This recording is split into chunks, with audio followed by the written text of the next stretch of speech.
Bonjour mesdames, bonjour porteuses de vie, j'espère que vous allez bien. Alors merci à toutes celles qui se sont abonnées récemment et un grand merci à vous toutes qui me suivez. Vous êtes sur la chaîne Les Porteuses de Vie, je vous souhaite la bienvenue. Alors cette chaîne est dédiée à la féminité, la maternité. Nous abordons toutes ces thématiques en s'appuyant sur la spiritualité qui émane de la Sainte Bible. Je tiens à encourager toutes celles qui portent la vie actuellement. Je prie que la grâce du Seigneur repose sur vous, que l'ombre du Tout-Puissant couvre votre grossesse.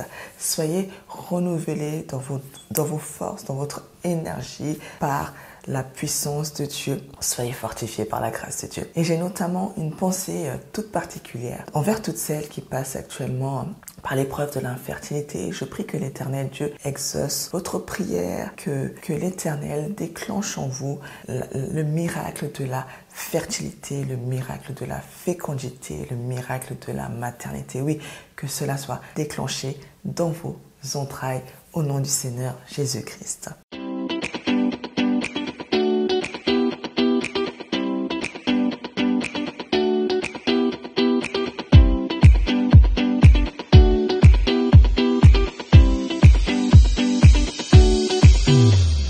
Alors, nous commençons notre nouveau sujet du jour avec une question.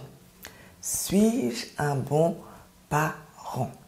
Qui ne s'est pas un jour ou l'autre posé cette question? Comme en tout bon parent, qui n'a jamais eu un jour ce genre de réflexion? Alors, je pense que c'est une question que tout parent s'est posée, se pose ou se posera à un moment ou à un autre. Oui, je pense que c'est réellement une réflexion que tout parent va avoir ou a déjà eu à avoir. D'ailleurs, il se pourrait qu'au quotidien, le doute, la peur, par exemple, du lendemain, résonne en nous lorsqu'un imprévu se présente à nous, lorsqu'une difficulté surgit à nous, lorsque nous nous retrouvons dans une situation embarrassante. Il se pourrait qu'on ait peur du lendemain. Sachez, mes porteuses de vie, qu'il n'y a aucune éducation avec un grand E. Le E d'éducation. Pourquoi? Parce que chaque famille sont complètement différentes et chaque enfant sont différents. Néanmoins, vous êtes la meilleure mère pour vos enfants. C'est une affirmation. Soyez-en sûrs, vous êtes le meilleur parent pour eux. Quelles que soient les épreuves, quelles que soient les circonstances, vous êtes le meilleur parent pour eux. Alors, pour approfondir de manière efficace notre sujet du jour, je vous propose de nous baser sur un livre que j'ai eu à lire de l'auteur Jean-Luc Aubert.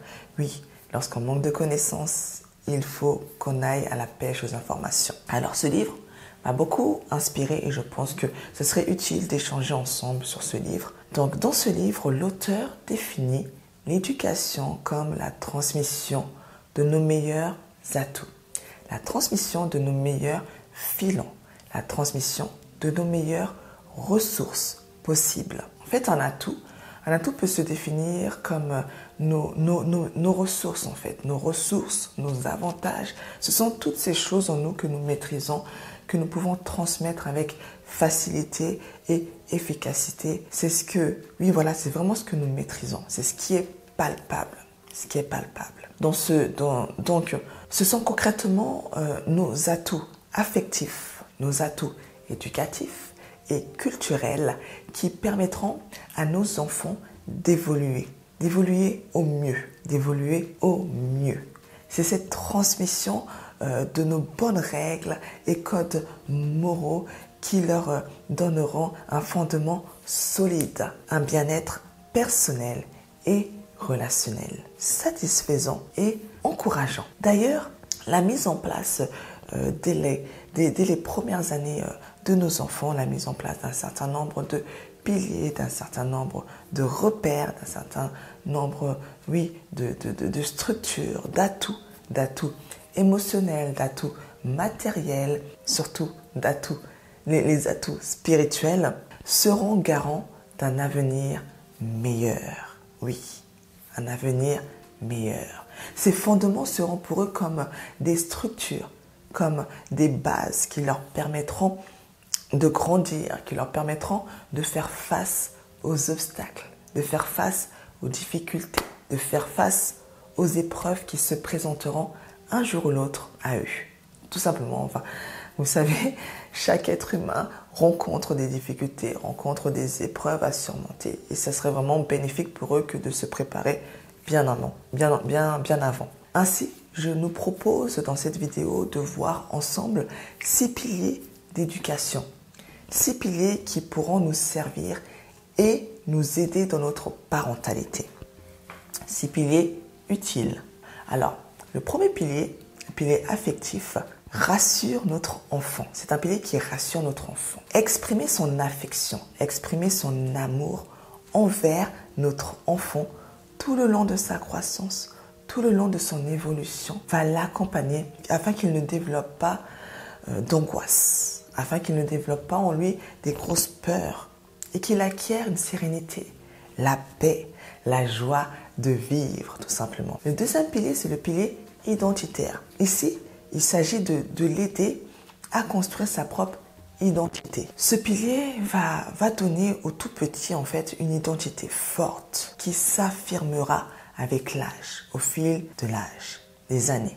Puis vient le troisième pilier qui est le pilier d'appartenance. Ce pilier d'appartenance va lui donner progressivement l'assurance qu'il appartient à sa famille.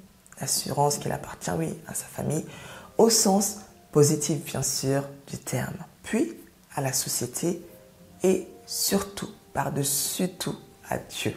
Il saura qu'il peut compter sur toutes ces structures autant que celles-ci pourront compter sur elle. Voilà, ça sera un peu donnant-donnant, vice-versa. Ensuite, il y a le pilier culturel. La culture familiale est nécessaire pour le développement de nos enfants. Je pense par exemple à la transmission des langues maternelles. Voilà, ce sont des choses qui sont tellement utiles. D'ailleurs, pour revenir à l'auteur Jean-Luc Aubert, qui est psychologue scolaire, il nous précise dans son livre que l'école, en particulier les premières années d'école, à savoir la maternelle, ne fait que cristalliser, ne fait qu'évaluer les savoirs appris à la maison. Autrement dit, tout commence à la maison. Le B.A.-ba devrait commencer à la maison. Je pense à l'alphabet, par exemple, à l'apprentissage des couleurs, des chiffres, ne serait-ce que de 1 à 10. Toutes ces choses devront commencer à la maison. Après cela, il y a le pilier socio-éducatif qui concerne la transmission des règles, des interdits à la vie familiale et sociale. Éduquons nos enfants porteuses de vie, s'il vous plaît. Prenons le temps à cela. N'abandonnons pas notre rôle parental, car nous risquerons malheureusement d'élever des futurs rebelles. Et ce serait vraiment dommage que de perdre nos enfants en chemin. Ce serait vraiment regrettable. Et enfin vient le pilier scolaire. Ce pilier scolaire va éclairer l'enfant sur plusieurs sujets du monde, de la vie. Il ne suffit pas que votre enfant s'assoie sur les bancs de l'école pour qu'il apprenne tout seul. Là encore, les parents ont un rôle non négligeable à jouer dans cette préparation à la réussite. Il s'agit de l'avenir de nos enfants. L'avenir de nos enfants. En plus, il est trop facile et très méchant d'insulter son enfant d'idiot, de bête. Si nous ne prenons jamais le temps de les aider, de revoir avec eux leurs lacunes, leurs difficultés, si vous ne semez rien, mes porteuses de vie, vous récolterez zéro. Alors, pour les parents qui ont du mal à cela, ça existe. Ou les parents qui n'ont pas le temps. Normalement, on devrait avoir le temps pour nos enfants, mais bon, on va dire il y a exception. Voilà, pour tous ceux qui n'ont pas le temps, vous avez la possibilité d'investir autrement en engageant des personnes externes, qualifiées et professionnelles pour aider vos enfants. Oui, il se peut aussi qu'il y ait des personnes autour de vous qui sont notamment qualifiées et professionnelles. Je pense qu'il y a toujours quelqu'un qui peut nous aider dans l'éducation de nos enfants. Et pour une question financière, si vous rencontrez des difficultés financières, il existe des associations qui proposent aussi ce type de service. Oui, ça existe. En France, par exemple, ça existe. En vrai, tout est une question de volonté. tout part de la volonté. Alors pour finir mes porteuses de vie, la compréhension est le premier pas vers la résolution. En fait, elle nous permet de passer de la passivité à l'action. En comprenant les choses, nous subissons moins. Voilà, nous subirons moins la honte, les jugements, les murmures des autres en fait. Ne soyons en aucun cas des spectateurs. Soyons des parents acteurs et investissons dans la vie de nos enfants. C'est important, c'est nécessaire. Si vous prenez l'engagement d'entamer une grossesse, prenez aussi l'engagement d'éduquer vos enfants. Sur ces mots, j'aimerais finir cette vidéo avec ces mots. Ce qui compte pour nos enfants, ce n'est pas d'avoir un parent parfait.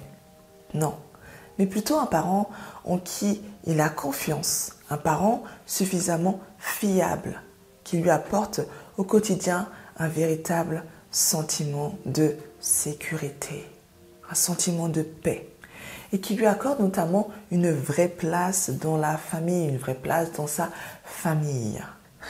J'espère vivement que cette vidéo vous sera bénéfique, elle vous sera utile, vraiment.